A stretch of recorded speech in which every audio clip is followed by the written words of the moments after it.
You are now listening to the new Old Heads podcast, premiered every Thursday at noon Eastern Standard Time at BringDownTheBand.com, and brought to you by No Bad Ideas, Coleman Dental, Printfinity, Indie CD and Vinyl, and Sun King Brewery. Support the new Old Heads by visiting our Patreon at patreon.com/newoldheads. You are now tuned in to the new Old Heads podcast. I am Major 7th. The entire crew is here, starting off with my man, rocking that very expensive hockey jersey, my man Jay Moore. How are you, sir? As always, blessed and highly vaccinated. How is everyone else doing? Good to hear. Good to hear, brother. Doing all right. That is always Let's get it. Doing good. Man, DJ Jay Diff, what's happening, man? Salutations. Ain't much happening, you know. The weather's fluffery, messing with your allergies a little bit, you know, but other than that, life is good. Mine is so trash right now, bro. Like, it's bad over here, man. Like, I'm trying to fight it, but it's getting real bad out here in these streets. Man, Longevity Live. Huh? You got that Luther? You know what, though? I told Lone before we came on Thursday and Friday. I had some strange symptoms, brother, but everything's back to normal now, so we'll just leave it at that. But I was a little shook on Thursday and Friday, but everything back to normal. Good there. Live from the Bring Down the Band headquarters. Yeah, what'd you say? You talking to me or talking to Terry? I was going to say I'm doing well and highly halfway vaccinated. You know. There you go. Well, you beat me to it. Then live from the Bring Down the Band headquarters, my man Longevity is well and highly half vaccinated. So yeah, get you out here sending. Get you that schedule. Get you that schedule in. I got to go ahead and get my walk in and go ahead and get busy. Shout out to the chat. I see Jay Moore emotes out here with him looking very. No, we ain't even put that in the air. The Flood, I see you. Goodwill Hunter, I see you. Hibernator, what's happening? E, as always, what's happening, bro? Yeah, that is a very creepy emote. Yeah, I made that emote. Right? Low key. That's interesting. Yeah, they put that emote into the that emote is also on academics for Take That Tuesday. So yeah, I might just spend some points just to unlock that so I can use that tonight, because that right there is very interesting. All right, so we have started a new trend that we are trying to actually starting something that we want to make a trend, and it is allowing the chat to select what our first topic will be for the evening. So the Gobinator is the winner. He's the one that put in the topic, and we got to rock with the people. He says, "You guys believe in ghosts or paranormal activity or anything like that?" Lone, I'll come to you first. What are your thoughts, sir? So I'm very Mike Enslin on this. Shout out to anybody who's seen the movie 1408. I'm very much how I was on the same feeling on Aliens. Like, I don't know, maybe. Like, I've never seen a ghost, you know. Do they exist? I don't know, maybe. I've never been in a position to where like I've felt like ghostly presences and stuff like that. But I've known people that have said that they've been around that stuff and they felt it. So honestly, I don't know. I'm just very, I don't know if apathetic is the right word. I would say maybe, what's the word for the people that don't believe in God but don't not believe in God? There's like a word for it. Agnostic. There we go. Very agnostic about the whole thing. There it is. Good word there. Yeah, good word. J Diff, talk to me, man. What's your thoughts? I mean, I was brought up to always believe that there's something out there that is supposed to be balanced as right and wrong, and if you delve in it a little much, it might introduce itself to you. And there's been some people that have been introduced to certain type spirits. I mean, spirits essentially is an energy, and if you're inviting a certain type of energy into your life, it's a possibility it's gonna mess with you. So yeah, I absolutely believe in it, and it also, you know, when I was younger, it kept me from watching certain movies like Poltergeist. Hey. Oh yeah, we know a music video you ain't like too. Yeah, definitely Thriller. I mean, I'm the first to admit it. Shit, it was scary, but I was brought up to believe that certain energy exists and you can invite that into your life if you are not on the right path. So I definitely agree with it. And some people try to find it. I'm cool. Well said. Jay Moore, talk to me, man. How you feel about it? I'll be honest. I don't believe in ghosts because if ghosts were real, there'd be no white people in the South. Wow. Wow. Okay. Well, that's your final answer? You know what? I'm just going to leave it at that, and you can take from that what you will. Fair enough. Did you say, Jay Diff? I don't know if y'all seen Tales from the Hood. The niggas wasn't having it. They were not having it in the South. No. So what you gonna do? Lone, don't even get me started, man. As for me, man, I got so much family from the South, man, and grannies, and I've heard stories kind of like similar to what Terry talked about with the energy you put out. And my granny used to always say, be careful how you treat folks and the energy you put back out, it'll come back on you and that type of thing. So I think I'm me and Terry on pretty much the same path with this one. I'm not going to say, I see GOAT from a standpoint of actually seeing them, or say I necessarily believe in that, but I do believe in the energy that you put out. I do believe will come back on you. So I guess you can take that for what it is. But I was like, Terry pretty much around the same page on that one. Pretty much how I see it. I'll also say, I think it would be, don't get me wrong, one of my favorite movies ever is Ghostbusters. I love stuff like that. Like if all of a sudden somebody came out and a Ghostbusters emerged in Indianapolis, I'd be like, yo, can I be one of them? How can I be down? Do I have to put in I would be right with him too, though, getting fitted for a proton pack. That's fact. See, Ghostbusters is mild though. Like when I'm talking about that weird energy is maybe I was energy based. Amityville horror show. Mm-hmm. Stuff like that.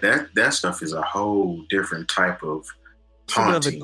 What's another crazy Exorcist type joints? Insidious, I'm all that. Those, man. Old movies, but I'm cool. Watch certain movies like that, just based off of. I wouldn't necessarily say fear. It's just more. I have something going off in my conscious, subconsciously, telling me you probably shouldn't watch that because it can invite something into your world that you might not welcome. So I just leave it alone. That's just where I'm at. The city is getting that bread though. They keep finding ways to make. I don't know, man. I don't know how many they own now. They had 3, and then they start changing the names, and I think there's another one that's about to come out. So they milk that story. They get that paper in that movie franchise. So I mean, I know people too that say they feel different types of energies too. They can sense energies in different places of people that have passed and stuff. I think what it really comes down to is we really don't know a lot about a lot, and so there's most likely something there. You know what I mean? But it's probably just beyond our comprehension at this point. If you read Bobby Brown's book, Every Little Step I Take, which if you like, autobiographies, you need to check it out. If you're any kind of, even if you're not a fan of Bobby Brown and New Edition, it's an incredible book. And Bobby Brown said at one point he had sex with a ghost. Now I remember say this, hearing about that. Cocaine is also a hell of a drug, but he goes into detail about being involved with a freaky ghost at one point. I remember hearing about that, man, and like you said, you gotta be careful around that stuff. I'm just gonna leave it at that. Yeah, just be careful around that stuff. So shout out to Bobby though, because I have yet to hear anybody say that book is not cold, Jay Moore. To your point, look, when they did the Bobby Brown movie, it was a 2-night event. It should have been 5 nights because Bobby Brown has lived about 10 lifetimes, in his 50 or some odd years of being on this earth. It's pretty incredible. Shout out to Goodwill Hunter talking about Ecto Cooler. I see you. Yep. I can't wait. Yeah, real quick before we jump into the rundown, I cannot wait the new Ghostbusters movie. Like me and Lone talked about this November. last year, but is it November? November or December this year. Yep. Okay, so we got to nerd out and go see that, man. Like, Yep. I'm so excited because the trailer is finally like I didn't mess with the one that had the young ladies on it. I'm sorry, it ain't resonate with me. Maybe I'm just being a biased fan. No, it did. We've talked about this. It didn't continue the storyline. That was the problem. Yeah, and like the original Ghostbusters were in it, but they weren't the Ghostbusters. I was like, this is no. That wasn't it. But the trailer for this new one, this one is gonna be, if I follow correctly, like when I saw it, I'm like, yeah, they're gonna take the story and take it another direction. So I'm real hype about that. Like, I cannot wait. Are we going to see that one? Yep. All right, man. Let's go ahead and get into the topic. Shout out to the chat. We appreciate y'all as always. Man, I cannot get past this J Moore emote. Good Lord. If y'all in the chat, man, careful around that one, man. I think it's a great emote. I don't know what you're talking about. Yeah, I mean, I don't know. We just talked about energy though. Like the energy on this emote, man. You gotta be careful with that one. It could be taken, I don't know what he on right there. It could be positive. It could be lames in the club. It's always positive. He could be pointing out a lame in the club. I don't know. I'm saying I don't know where he's coming from on that one. Shout out to the Fonte one too. That's one of my favorites. All right, man. Let's go ahead and get into the rundown for today's show. Let's see. My links. There we go. All right. So Joe Budden's the Joe Budden podcast has been in the news like crazy. I don't know how well I actually like the podcast. I don't know how much people have been following like the fallouts with Rory and Mal, and let's see the books and the percentages and pay and Spotify and all that stuff that's been going on. But Joe pretty much just pulled the plug and was like, it's a wrap, man. I'm about to fire y'all. And he can do that because he pretty much, there's no pretty much. He is the draw. He is the name, and he owns his own brand, etc. So he has every right to do that. But he's been receiving some backlash from certain people about how that has been handled. And it's just there's a lot of things we can talk about. Like he had some sexual harassment allegations that came out as well from Olivia Dope, who's a DJ and former host on the podcast. Like there's a lot of stuff that's going on from this one, but there's one quote in particular. I'm going to read this. It's from Kevin Hart, and he says, to see you publicly shit on I just messed up. Daggone it. Does that count? Yeah, it counts. Yeah. Who's keeping track? Yeah. Okay. That's one for Mike.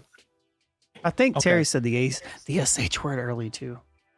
Okay. All right, man. Well, I actually just said shh. I censored myself. They do that on the reading the quote, so I got to remember to edit the quotes. All right. So to see you publicly, on guys that was with you, that's an example of poor leadership. That's an example of why you are where you are. This is why he said. This is why he said. Here's the answer, point blank. And he continued to criticize Joe. He said, you want to be yourself. You want to be a king. You can't do that. You can't do that. Wealth should be shared, not owned. Facts. This is a shout out to Rory and Mal. You guys were dope as expletive at the job. Once again, I was a fan of the expletive podcast. It's sad. It's a sad day to see this expletive end. You guys were on your way to what seems to be higher levels of success. Now, when I saw this and I initially saw everything that was happening and I read Kevin Hart's comment, like I agree. The reason I say I agree with them is because of the how. It's not about the disputes. It's not about, the negotiations or wanting to be involved in knowing what's going on with your show. Like, to me, Joe Budden is really not those guys. Like, those aren't your homies. Like, those are business associates. And you guys were taking care of business. Because to me, I wouldn't want to handle in-house topics and conversations to the in front of the world like that just for the sake of clout and ratings and to get views or streams or whatever you want to call it. I don't rock like that. So I would not like to handle anything in that manner. Like, I'd rather just take care of it privately and then we figure out what's going on. But I feel like they wanted to go that route, and also like the clout and the attention that came with it. Again, I could be wrong. That's just my opinion. That's my assessment. Lone, what do you think about what Kevin Hart said, man? Like, how do you feel about how all of this kind of ended? Because, like I said, we're all fans of the Joe Budden podcast. We've all said that we like it. That public display, man, how do you feel about that?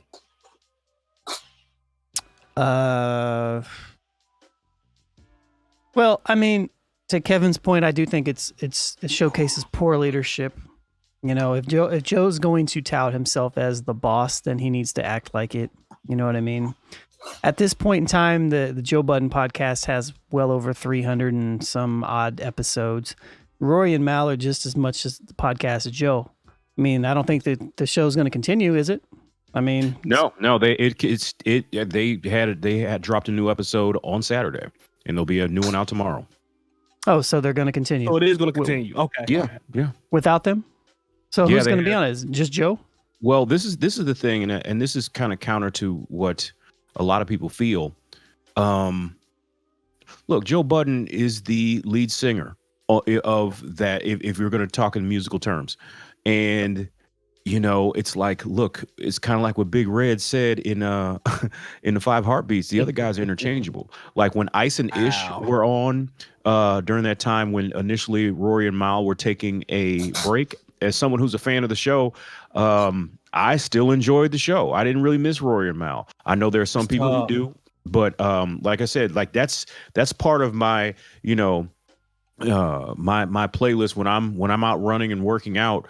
Like, okay, this day I listen to Maul, Bomani by the way, Jones. too. This day I listen to Bomani Jones. This day I listen to I go back and listen to Us. This is the day I listen to Stakes is High. This is the day I listen to Questlove. You know, they were in my rotation, and honestly, I didn't say, oh well, Roy and Mal aren't on, so I'm gonna take Joe Budden out of the rotation. I still enjoyed the show. It's Maul. Yeah, we gotta call him Maul. It's Maul? Okay. Rory and Maul.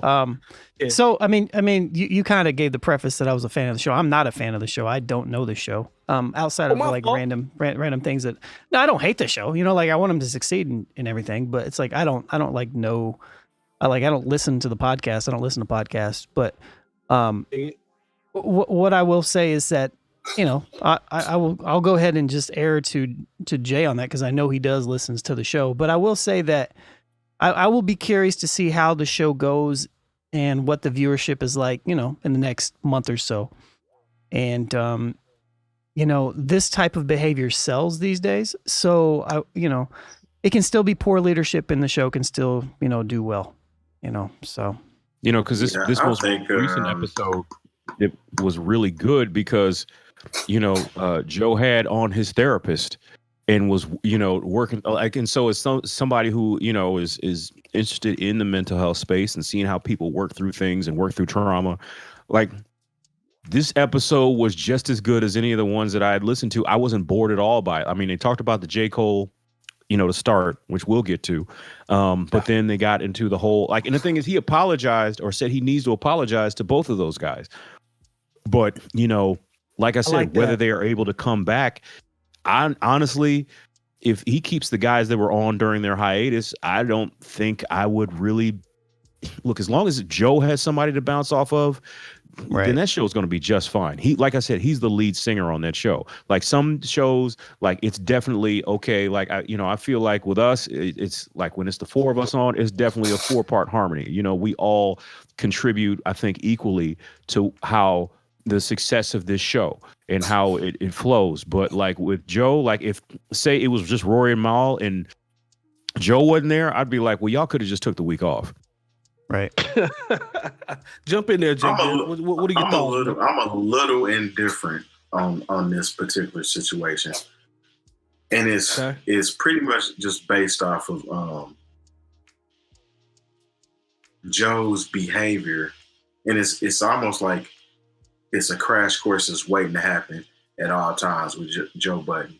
If you kind of follow his career, whether it was his rap career, when he was solo, when he got with Slaughterhouse, when he was signed to Eminem and Shady, he self-destructs and reinvents himself, so to speak. And it's been working in his favor. But in this particular case, to pretty much just crap on the two guys that are responsible for your rise. I mean, granted, it is called the Joe Budden podcast. You do have fame from rap and from love and hip hop, but in the same token, these dudes rode this whole wave with you, and it's almost like when I heard both sides of the story, it came down to finances and him getting upset because they're bringing up what did he say, accounting and trying to check the books and trying to make sure everybody's being accountable. I mean, these are his friends. They were his friends before they started the podcast. Right. And they were bringing up that every time that an accountant or money or something was brought up, he was upset. And I can see that happening with Joe Budden. I mean, if you listen to the show, you hear how Joe Budden is. He flies off the cuff. Yeah. And they were just bringing up different examples of, they weren't even saying they was like not his friend anymore. They just like, we're not doing this podcast anymore based on what he said to me, and pretty much told me I didn't have a say-so in this. I think it was irresponsible on his end, and whether the show can go on or not still without them, I still think that's mad shady, and that's not something that I think any of us being in a position to where we're offered tons and tons of money, I don't think that's going to change any of us, because we don't really have that same mantra or makeup. Right. At least I don't think so. Money's not involved right now. And they were talking about how they weren't making any money at first. And then when those deals start coming through, that's when the switch kind of went off and kind of just transpired and got worse. Well, one of the things you alluded to was how they were friends prior to coming into the podcast, right? So my thing is, I don't know the level of friendship, if you follow, if that makes sense. Like, was it just I know I've known these guys for 5 or 6 years and ran into them within the industry. I know he did some A&R work or something like that for one of the labels, so he was within the industry. I'm not too sure about Maul. But was this kind of an acquaintance type thing where it's like, oh, I knew y'all, through the industry and we've been around for a little bit, versus like, some guys that are really your homies? Because the way it went down, I just feel like they were cool. The business outweighed friendship based off how. Nah, that wasn't the case with them. Like, Joe actually lived with Maul. Rory. Or was it Maul? Okay, Rory, one of the two. Didn't know Both that. of them. Okay, there you go. He actually lived with them before the podcast even jumped off. Didn't know that. They had working relations and friendships way prior to this. So it's not just a business standpoint. You know what I'm saying? Okay. It's more than that. And I just think that angle is just mad weird. And then to fire them live on the air. Right. Regardless if you want to go back and cut it out. I mean, that's just, and I understand you're doing it for ratings at the end of the day. For you to come back and apologize damn near immediately based on the feedback that they're giving you, and then for the young lady to come forward at the same time. And with that certain situation, I really wish that when somebody is doing something, that you air them out in the act versus when somebody else comes forward and then all of a sudden you got a story too. Yeah. I'm just not really with that energy that I'm gonna ride the coattail of this and now I got something to say. Yeah. Keep that same energy at all given times. I mean, this is 2021. You're on a podcast that was recorded live. If you felt a certain type of way, let it be known right there on the spot so it can be addressed versus waiting to another issue arrives. Well, I also just think that, it's hard to deal with friends and then who might also be, you have to consider them as employees, whether that's your man or not is like, if I'm in just a regular corporate situation and they're paying me $50,000 and I say I want to look at, the balance sheets of said corporation to see if maybe I'm owed more than $50,000, I have no actual right to actually look at those balance sheets. Technically that's above my pay grade. It's none of my business. If you were any other corporate situation, but with them being his friends, they're like, well, why wouldn't you want to show me this? See, this is where the conflict comes in, to where, okay, yes, we're friends, but at the end of the day, I'm cutting you the checks and I'm making the investments. Like you want part of, you say you want part of the YouTube money, whatever that could be. I mean, his podcast do a few 100,000 views, so say they want a part of that. It's like, well, no, because I had this entity before we even had a podcast. Like, the Joe Budden YouTube channel is like 10 years old. I've had to, maintain this or do whatever, or create content for this long before you came along. He also said, look, I don't know, it could be not true. It could be true. He said, look, if you want the video so you can start your own YouTube channel and monetize it, then that's cool. It's like I said, it's a complicated situation when you are friends. Yes, you're friends, but you can't use your friendship to leverage things that have to do with business. I know for some people that may seem like out of pocket, but everything is paperwork.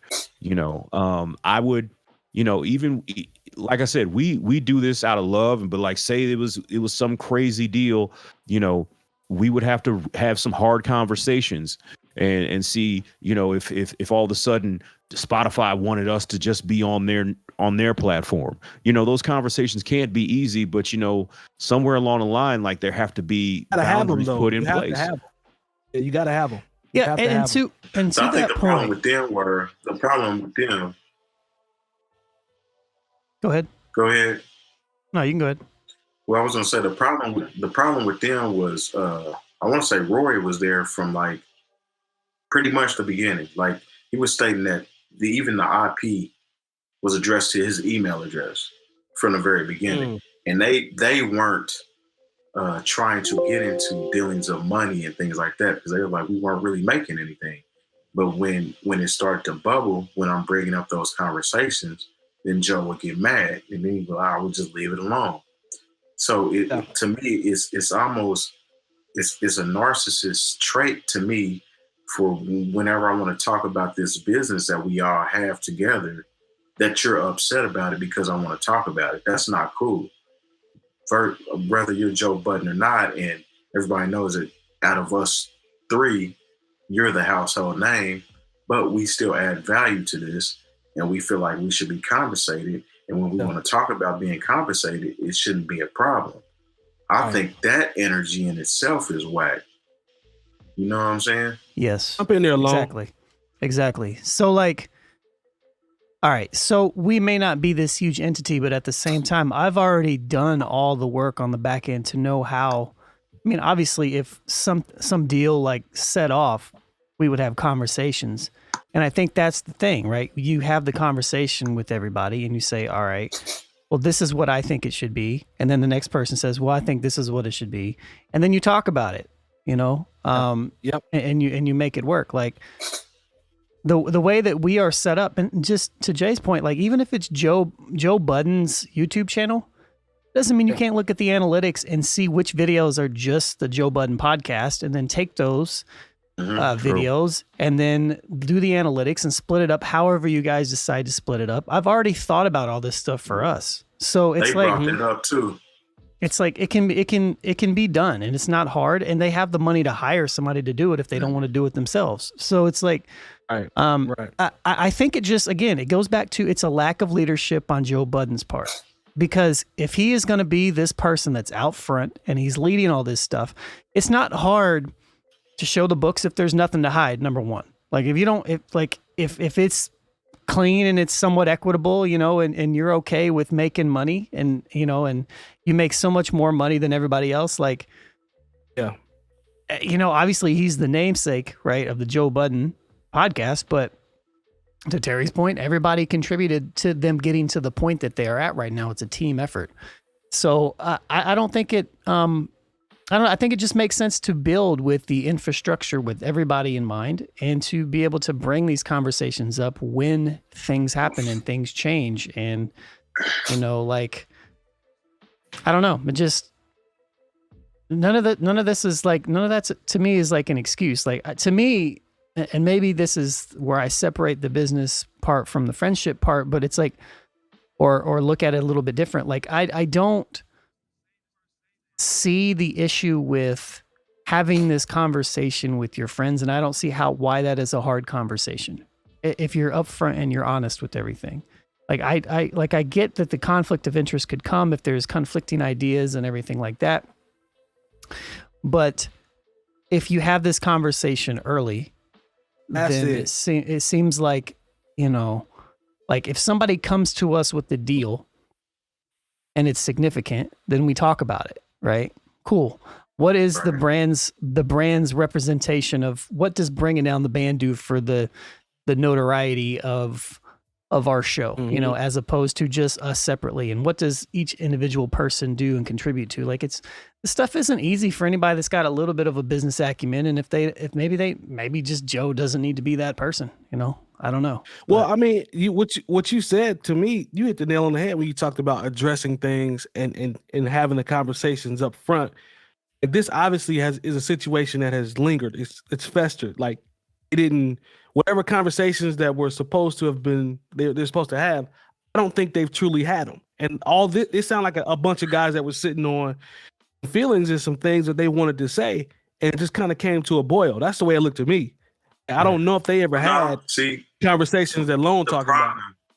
The problem is the conversations were tried to be had, but they were shot down every time they were brought up. So with them being friends, they would just be like, okay, it's cool. Don't worry about it. We'll cross that bridge when we get there. Then when they get to the bridge to cross it, now you really don't want to talk about it. When I tried to talk to you about it a long time ago before we crossed this bridge, now you're really upset about it. You didn't want to talk about it. Mm-hmm. Yeah, you didn't want to talk about it then. You don't want to talk about it now. When are we going to talk about it? There was a $400,000 discrepancy. Yeah. That's a big deal. It's a lot of money. It's a lot of bread. That's a whole lot of money when you're talking about people all have lawyers and accountants involved, and pretty much to protect everybody's assets and well-being. And you find a $400,000 discrepancy. That's a pretty big deal. A lot of bread. And it takes you a long time to come up with, or saying that it was a discrepancy and we're going to fix it, and then you still not address it. Yeah. Something else is there, man. And I'm not. I think Rory and Marl can actually do their own podcast. I do too. I do too. Legally able to do so, because I mean, honestly, they actually sound pretty decent together. They added a certain flair to the show as well. I mean, Joe Budden is going to talk 75% of the time on the show regardless, but they still added their own particular flair to that show. And they helped him, especially when he left academics. You know what I'm saying? Yeah. I feel like they have an issue with academics, and Joe Budden is pretty like, I would work with academics again. And they're like, oh, really? Okay. He was always the middleman on that. Yeah. Mm-hmm. So, I mean, I think there was some tension that was brewing, and Joe's acting like he's blindsided, but he knows exactly what's going on. And he's going to be okay. Like Jay Moore said, he's going to be okay.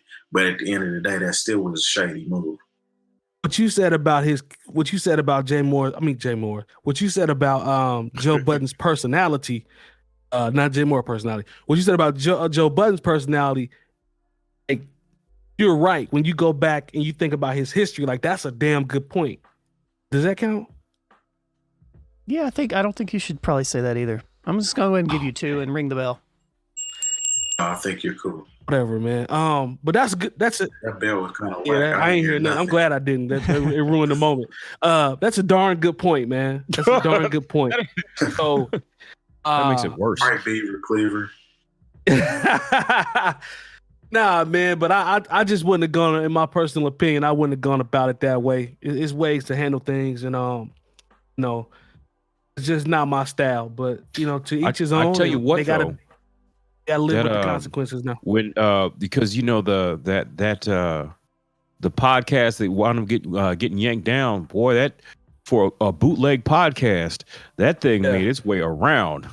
Like there was a couple of people, they had to be smart enough to take the sleepers out, so it didn't get yanked down. But like there was somebody who posted the lost episode, if you will, of the Joe Budden podcast where he fired everybody. I saw that it did like 600K in views. I was like, wow. Yeah, you could have jumped. You could have jumped your a whole YouTube channel just based off of the bootleg of a podcast. That's crazy. Wish I was paying attention. Somebody got to check. You said 600K. Yeah, somebody got to check. The one I listened to, 600K views. Yeah, somebody got to check on that one. Whoever had that one. Hot topic. Probably got a ding too. Eventually. No, like because there was. I tried to listen to it, and the first person said, the first time I tried to listen to it, they left the sleepers in. So like the thing is, Joe Budden podcast has a license to where they can play music on their podcast. Okay, so the reason it got dinged is because at the end of the show they play what is called sleepers. So they play music at the end of the show. The person forgot to take the sleepers out, and that's how it got dinged. But so when they cut it off before the sleepers, I think it's still up. Now I might have to look in. No, I'm joking. I'm not gonna do that. You're into I knew what he was about to say. Bootlegging podcast. Shoot, sir, it's money in bootlegging podcasts. Yes, sir. Lone trying to get you that paper. I ain't mad at you. He said, I'm a hustler, homie. Hey, it's all a trap, man. It's all a trap. Hey, man, it's the wild, wild west out here. I'll take a copyright ding for 600,000 views. Let's just say that. Talk to him. Talk to him, Lone. We'll make out. Yeah, it'll work out. All right, man. That'll fund another camera. You know what I mean? So, there you go. Axe. So yeah, but Kevin Hart, I'm with him on this one, and but you know what? Honestly, I got a feeling Rory and Marlon are going to start something. You might have had some points, but this is none of your business because if you're going to say this, I wonder how you paying the plastic cup. Don't do that. Don't do that. Don't do that. Don't do that. We're going to leave that alone. Don't do that. Now you've opened up a whole another can of worms on your end because now they might want to see your accounting. They definitely been laced. They've been lacing him for years, but that's a whole nother topic. I definitely think, just to close it out, I do definitely think Roy and Mal could definitely start something, even separately if they want to do their own thing, and they're going to be fine. They're not going to be Joe Budden status, but they're going to do great. But there are enough people who hate Joe Budden to where they would have a nice jump off for their platform. Yeah, I have a feeling we're gonna see some artwork or something if it ain't already popped up. Whoever's Googling, as long as it's legal, as long as it wasn't anything binding in their contract that says that they can't go on their own and start a podcast. Right. Yeah. You'll probably see something, but yeah. Unless, but at the same time, Terry, he fired them live on the show. That could void the contract. So that's true too. Hey, that's true too. Let me know when y'all see the artwork because I think it's coming. I think they'll start their own show and they'll kind of go from there. So I'd be like Jay might be recruiting them. He might be recruiting the new Plastic Cup boys. Man. Yeah. Hey. They might be on his format. There's gonna be a lot of people, I think Lone said hit on it. Be people that's gonna follow them just off the strength of not messing with Joe and not liking how that ended. Like they're gonna be okay. Won't be as popular, but I think they'll have a nice little springboard to get started. We'll see how that goes. But yeah, I'm with Kevin Hart on that one 100%. She'll work in their favor. I mean, honestly, when Joe Budden quit the academic show, or what was the name of that show? Everyday Struggle. Everyday Struggle, I think. Yeah. Everyday Struggle. When he stopped working on that show, I stopped watching it. Yeah. Me too. So I don't know. There's that. I mean, if he decides to get back with academics, it definitely works in academics' favor. Yep. I probably won't be watching that, but I mean, academics has his following. We just aren't a part of it, so yeah, right. I'm cool on that shit. But if Joe do something else, man, I definitely will. There's another one. A hater. All right, good call, man. Let's go ahead and go to the next topic. Back on it. So. I don't know if you guys did anybody see the interview with Joey Crack on Champs? Did y'all get a chance to watch it? Nah, I didn't watch it. Yeah, I watched the clip. I watched clips. Okay, it's a pretty good interview. It's man. hard for Fat me to Joe, watch an entire episode of Drink Champs. Don't get me started, man, because I want to big up. The artists that they have are like legendary, so I want to hear the stories and stuff like that. And they're great guests, but Nori sometimes, man, it's just tough, man. It's just tough. It's just tough to kind of follow that. The stories be so cold, and then randomly he'll be like, "Make some noise." I'm like, all right, so let me retrace this Big Pun story again and try to remember where he left off at, like that type of thing. Fat Joe has been getting dragged on Twitter for a comment that he made in regards to DJ Khaled, and I'm gonna read the quote. We can kind of go into it. He says, "People take away the greatness from Khaled." This is Fat Joe talking to Nori and DJ EFN. They say, well, he just gets a bunch of big time rappers and puts them on the same song. There's a million DJs and producers that try that, and those ain't hit records. It's been a long time since we've heard Nas and Jay-Z on what to me sounds like a smash hit. It's a smash hit. They can play it on the radio. It's streaming incredibly. So Khaled really is the Quincy Jones of hip hop right now. So Long brought it to my attention that he doubled down. He doubled down on the comments and tried to provide more explanation. He said, all these backseat drivers, Monday morning quarterbacks, always got an opinion but can't do it themselves. It's crazy. The term Quincy Jones of this time was used to reference to the work Khaled has put in over the years of hits. Obviously, there's only one Quincy. F that. So that's what Fat Joe said when people started to try to get on him about that. We all know that, and y'all can talk about it if you want, how ridiculous that statement is. Because I think that's ridiculous in my personal opinion. Is there an equivalent to Quincy in hip hop from a production, talent? Pharrell will be the closest. Albums. Oh, go ahead. Pharrell will be the closest. Said Pharrell? That's your vote? He would be the closest. He would be the closest in my personal opinion. How do you say that? Why? Because Pharrell can work with any and everybody, and it doesn't have to just be hip hop. And he's actually conducting and composing music. Versus you have DJ Khaled, that is pretty much a glorified AR. He's getting the top artists that are popping over the last year. He's getting tracks to them. He's not necessarily producing those tracks. He's sending them a track and hyping it up as soon as he gets the track back and putting it on his album. Mind you, he puts out an album every year. So he is consistent. He is consistent as far as that's concerned. When you're talking about a Quincy Jones, I mean, Quincy Jones was a mastermind. I mean, and he had other musicians working with him too as well. Don't get me wrong, but he was behind the scenes curating and putting his own touch and things like that. He was actually there. Versus Khaled, he's telling you he's sending people stuff and they're sending it back to him. He's not there making that magic happen. You know what I'm saying? So it's almost a smack in the face to other hip hop artists. Timbaland's one too. If you want to keep it above, Dre. I mean, Dre definitely.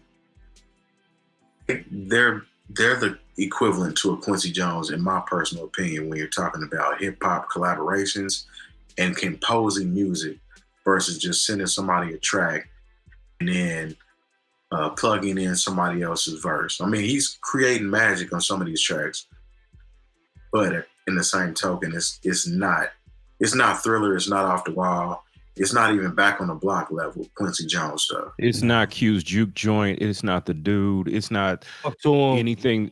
Come on, it's nothing. You know what? I got to give Fat Joe props for having that much that loyalty high of, for caring about his friend that much to say it, but it's delusional and it's wrong. There's just no way. Disrespectful.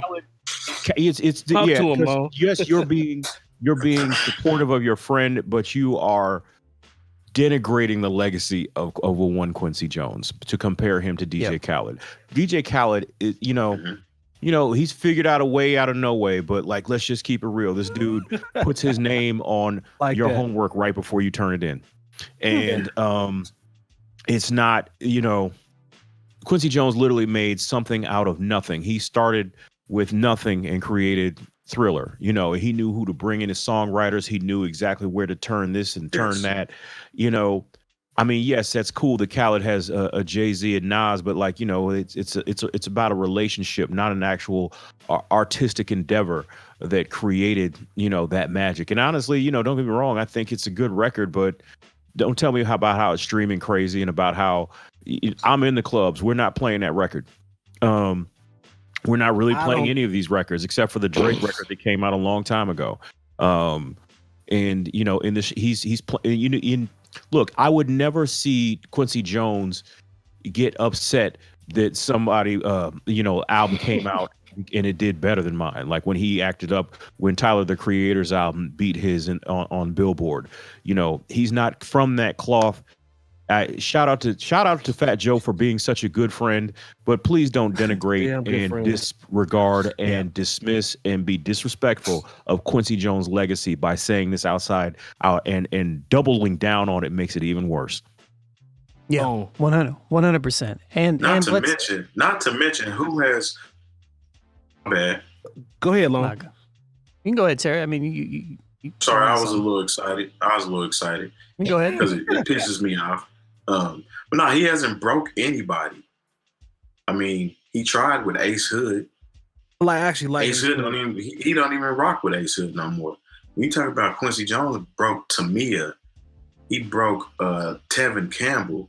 You know what I'm saying? He broke dope artists and provided some of the best music for generations to come. So yeah, there you go. My bad. Look, let's just be clear. Quincy Jones is, he produced Off the Wall, Thriller, and Bad. Like, there's nothing you could take the best songs from every DJ Khaled album, and it's not touching even half of one of those. As far as cultural impact, as far as commercial impact, just as far as impact. So once again, Fat Joe, you're a good friend, but he's a very good friend. Long, jump in. I don't want you to lose your train of thought. Well, what I was going to say is the difference between Quincy Jones and Khaled is just the music. Like, Khaled is chasing number ones. Khaled is, if we're going to do any comparison, Quincy is closer to Diddy than he is Quincy Jones.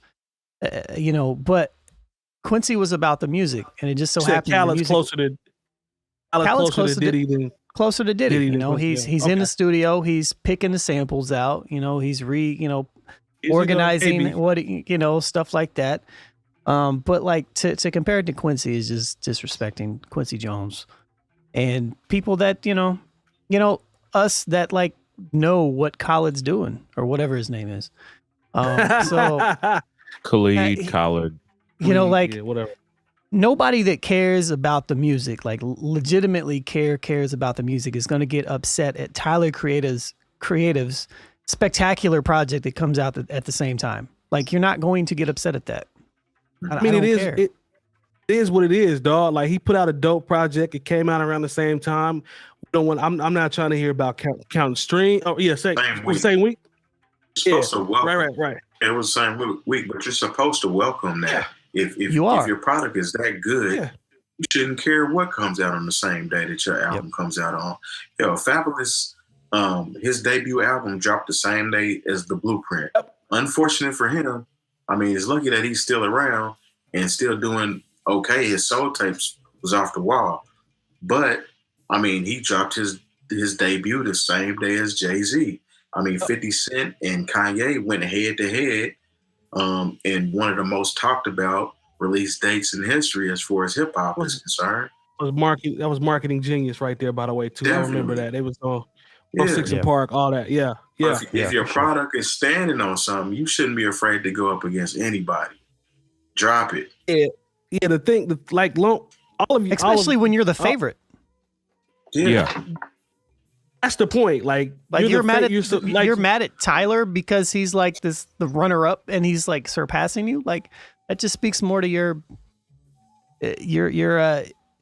failing at your specific, like his only goal. You know, like he's only doing. I swear, like I'm saying, like Khaled only does this for #1 records. That's the only reason he's doing this. Like I really believe that, Lone. Like I really believe that he's content with album going #1 for the first week, and then everything else that happens out after that. Like we talked about Silk Sonic a while back. We talked about more brought up the point about records having longevity and being able to stay on the charts consistently. Like I don't think fam cares about that. Like I think long as he can say another one and he had a #1 album, I really don't think he cares about the budget, the 65 features, the producers he got to pay. I agree. Like, mission accomplished. Like I got another #1 album that ain't nobody gonna care about in 6 to 8 months, 4 to 6 months. You know what I mean? I think he's content with every time. I think he's content with that. I think he's literally content with that though, just to be able to say I got a #1 album. Yeah, and we look, spent if 3/4 of the budget. puts out an album and it's all new artists, and he's able to get people to care about people we've never heard of before, or people who are just then I'll pay attention. Then I'll pay attention. But when you go out and get Nas and Jay-Z and Rihanna and Justin Bieber, I'm sorry, to be #1. Drake. that is supposed to be #1. So Fat Joe, a big portion of his comment was in relation to, there are a lot of DJs and producers, but everybody can't pull this off. Say like they can't take the #1 hits. If I had the relationships that DJ Khaled for those though, does he get credit? Then for I building could pull those? that off. If you had the relationships, if everybody that I know had the relationship that DJ Khaled had. The relationships, you know what I mean? Like, and the money to be able to pay these it's artists. just let's just keep it real. Like he was a DJ for a very long time in Miami, right? And he built those relationships. So he's got the connections. Take away his connections, he's just a bum. We give him P. Do we give him P's for? He's a DJ. He is a pretty dope DJ, those. But Do we give him P's for building and nurturing those relationships to get to the point where he can just make that call and they're gonna send the verse back? Do we give him P's for that? At this point in his career, they need him like he needs them, and they need him. So I mean, no, we don't give him those props. All right. Come on, man. Like, don't get me wrong. As great as Michael Jackson was as a member of the Jackson 5s and then subsequently the Jacksons.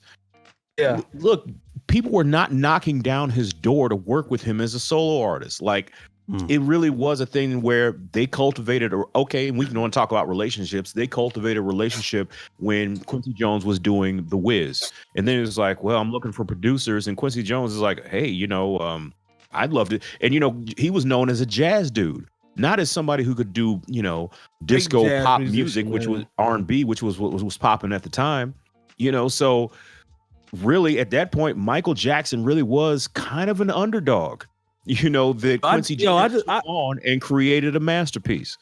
Let's talk about this too, though. I just got frustrated, low key though. I just got frustrated because, and Terry, I'm coming right back to you. I just got frustrated because just thought about something when you said a jazz musician. Like Quincy Jones, like he wrote charts. Like you can actually see him writing charts. Like writing, you know what a chart is. Like he's writing charts with time signatures and bass clefs and all that other stuff. Writing the French horn part and the clarinet part and the trombone part or whatever. Like I just got mad frustrated because it's laughable to compare. He's a composer. Go ahead, man. I'm sorry. I had to get that off my chest. Go ahead. I'm sorry. We didn't even mention the fact that Quincy Jones single-handedly revived Fresh Prince, Will Smith, by giving him the opportunity, somebody who had never acted before, to star in his own TV show when he was broke. And he'll tell you that story. Not to mention created one of the highly renowned publications in the 90s, Vibe magazine. I mean, we're talking about somebody that's full of accolades, and we're comparing them, DJ Khaled to Quincy Jones. That's He what wrote the theme to Stanford. And he wrote the theme he's to got a Stanford whole documentary on Netflix. I suggest everyone who wants to really know about Quincy Jones, It is please watch that. amazing. And it'll basically show you why it's such a silly thing to compare DJ Khaled to Quincy Jones. I want friends like Fat Joe because that You know boy what, riding though? for his home. You know what though? Like knowing Fat Joe and listening to his takes on, like, it doesn't even surprise me. Like Joe says some dumb stuff too. So, well, this is, I mean, a lot of dumb stuff. So Joe trying to get on the next album. That's what he's trying to do. Exactly. Yeah. He's the best. He is the best friend you could have because he's gonna tell you are the best at whatever you do, even if he knows it's not true. Hey, I need friends. We want friends like Joe if you can find them, man, because double down on a ridiculous statement for the sake of the homie. So he definitely had his back. All right, man. We know that's ridiculous. Oh, do we want to shout out the partners real quick before we I mean, we got last topic? we What got time we 3 got? minutes. Three. we do? Oh wait, hold on. haven't We might been- have. I'm sorry. We might have like 5 minutes. You're supposed to be doing your due diligence this week, right? And doing your timing and everything, right? Thought we went on about 49. Maybe I was wrong. 48 or 49. So I might have the time to. Maybe I'm wrong. Hey, maybe I'm wrong. We can shout the partners out either way, and then we'll get back to this last. Let's shout topic. them out. We'd like to thank our partners for the new Old Heads podcast. No Bad Ideas Clothing Company, Coleman Dental, Printfinity, Indie CD and Vinyl, Sun King Brewery, and the hub for all things New Old Heads, bringingdowntheband.com. Remember, once you type Bringing Down the Band in the search bar on YouTube and the page populates, subscribe and hit the bell for notifications. And as always, we thank you for your support. Now back to the show. Shout out to the partners. We really appreciate all of the relationships that we have been able to build and continue to grow with them. So really salute them and thank you for all of the great things that you provide for us. And hopefully we are providing great things for you as well. So shout out to the partners. All right, real quick before we get out of here. Don't do that, Long. I can't watch your face, man, because Long got a petty look without saying something. Don't do that. I saw some shout out to my man tall black guy and my homegirl DJ Cleveland Brown. He posted something about perfect hip hop records. They were having conversations. And Kelly came up with the point of Summertime by DJ Jazzy Jeff and the Fresh Prince being a perfect hip hop record. Being able to be played many years later, the same reaction happens every time. Way it's set up, the way it's produced, everything. And they're saying that she thought that was a perfect hip hop record. Now, a lot of people started to throw suggestions in there for, rap, but it also was some R&B. I saw some Stevie. I saw some Frankie Beverly and Mays. I saw artists like that, were compared and said that they have Summertime, When the Weather Breaks, perfect records. So I'm of the belief that Summertime is a perfect record. I don't think there's any flaws in it. I think it's timeless, and I think it will be able to be played 30 years from now. In my opinion, I agree with her on that. When you hear that Summertime is a perfect record, one, do you agree with that? And also, are there other records that we may be missing? From a Summertime vibe, hip hop record where it's just flawless and it's gonna go every single time you play it. Old is older, doesn't matter. Stood the test of time. Big record. What do y'all think? Because I'm in on Summertime. I don't think there's anything wrong with it. Yeah, I don't think you anybody wanna can go? dispute that one. Yeah. That's a great record. It's a great record. Now, real quick, we talked about this before, and I see Goodwill Hunter mentioned in the chat that it was Rakim's biggest hit. But wasn't this something that was written for Rakim but passed on by Rakim? But then Will Smith did it. Didn't we talk about this a few weeks ago? I've heard so many different things that it was written, but then, like the beat was for Rakim and he didn't do it, and then Jazzy Jeff said no, Will wrote it, and so I'm willing to, I'll believe Jazzy Jeff. Right. If considering this is the guy who was in the room with him all those times. I mean, I'm gonna go with Jeff on that one. Yeah, Bill Gates' internet says that Will Smith wrote it, but who knows? Yeah. I'm gonna go with Jeff on that one, but it does sound like Rakim. It's when you hear his flow, you're like, okay, and people say it, and you'll be like, I could hear Rakim on this. Yeah, 100%, 100%. But I'm with Kels on Summertime. I think we all agree that's one of them. Is there records that, and you can just change, you can go to other genres, like that you would say that would be the equivalent of that or will be on the same level? You know, when that weather break and that sun coming out, the barbecue I got one starting. easy. Got one. 𝗡𝗲𝗄, Why Don't We Fall in Love? When I hear that, it just feels like the sun. It feels like something. I always say when I'm on the mic, I say it feels like summertime to me. You know what I'm saying? Yeah, so definitely. that's what it. I wouldn't put it up there with Summertime, but I feel you. I wouldn't put it up there with Summertime. No, I think it definitely gives you that feeling. I'm not mad at that, but I still think it's level. There's a couple levels in between those. Jay Diff, what you think, man? Return of the Mac song. Oh, that's Return of the Mac song. That's 12 months a year, baby. You know what I'm saying? Yeah, straight up. Do that. Nah, do that long. This song don't necessarily give me a feeling as far as season wise, but Computer Love is a dope track. We talking specific summer? You know what? Take the summer out the equation. Take that out the equation. Love just makes me wanna get a Green 5.0 and steal somebody's rims. That's what makes me want to do. Every single time. I like Computer Love, Terry. Now, Computer Love would be, I put that over 𝗡𝗲𝗄. That's getting closer to Summertime for me. Lone, what you think? You got one that's Summertime, the caliber of Summertime? We may have missed. I would have to like sit here and think forever. I don't know. I have nothing off the top of my head. I mean, Frankie Beverly, you got a couple of them. Yeah, I don't know, man. On the list of R&B, so he can't do that. I have something to say about the Rakim thing, but we'll come back to it. Okay, all right. Okay, how about this? How about this one? Stevie Wonder, Sir Duke. That's make you feel awesome record song personally. Yeah. But it's not a Summertime. That to me, that's not even one of that's a good song on that album, but it's not the best song on that album. Okay.